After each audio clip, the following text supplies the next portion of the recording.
আসসালামু আলাইকুম। শুভ সন্ধ্যা। যে যেখান থেকে আমার ভিডিও দেখছেন সকলকে আন্তরিক অভিনন্দন, শুভেচ্ছা ও ভালোবাসা। ইনকিলাব একটি রিপোর্ট। পুতুলের সূচনা ফাউন্ডেশনে কোটি কোটি টাকা দিয়েছে এস আলম, পিকে হাওলাদার সহ আরও অনেকে।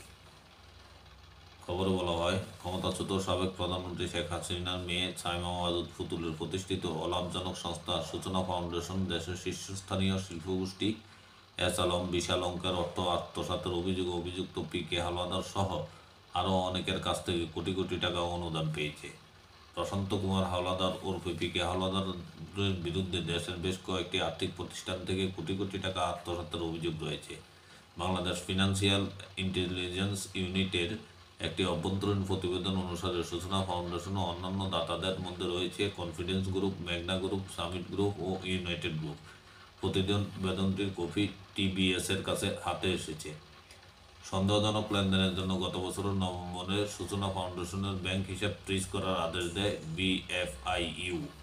বিএফআইইউর প্রতিবেদন অনুসারে সূচনা ফাউন্ডেশনে এখন পর্যন্ত বিভিন্ন উৎস থেকে 179 কোটি টাকা জমা হয়েছে। এর মধ্যে 114 কোটি টাকা ইতিমধ্যে খরচ হয়েছে। বর্তমানে ফাউন্ডেশনের অ্যাকাউন্টে ফ্রিজ হিসেবে আটকে আছে 65 কোটি টাকা। এই ফাউন্ডেশনের টাকা এসেছিল আওয়ামী লীগ ক্ষমতা থাকাকালীন এস আলমের নিয়ন্ত্রণে থাকা ইসলামী ব্যাংক ও ইউনিয়ন ব্যাংক থেকে। এছাড়াও তৎকালীন ক্ষমতাসীন আওয়ামী লীগের সাবেক সংসদ সদস্য এবং বঙ্গবন্ধু শেখ মুজিব মেডিকেল বিশ্ববিদ্যালয়ের সাবেক ভিসি প্রাণগোপাল দত্তের অ্যাকাউন্ট থেকেও টাকা জমা হয়েছে।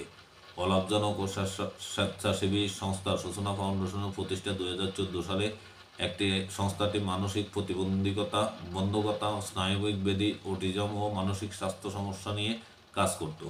সাইমা ওয়াজেদ পুতুল এর ট্রাস্টি বোর্ডের প্রতিষ্ঠাতা ও চেয়ারম্যান। বোর্ডে ছিলেন আরও 3 ট্রাস্টি, মাজহারুল মান্নান ও মোহাম্মদ শামসুজ্জামান জাইনবাড়ি রিজভী।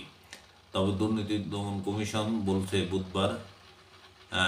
বুধবার সাইমা ওয়াজেদ পুতুলের সূচনা ফাউন্ডেশনের নিবন্ধিত ঠিকানায় গিয়ে তারা অফিসের অস্তিত্ব খুঁজে পাননি। পুতুল বর্তমানে বিশ্ব স্বাস্থ্য সংস্থার দক্ষিণ পূর্ব এশিয়ার আঞ্চলিক পরিচালক হিসেবে কর্মরত আছেন। 5 আগস্ট আওয়ামী লীগ সরকারের পতনের পর পুতুলের বিরুদ্ধে বেশ কয়েকটি মামলা হয়েছে।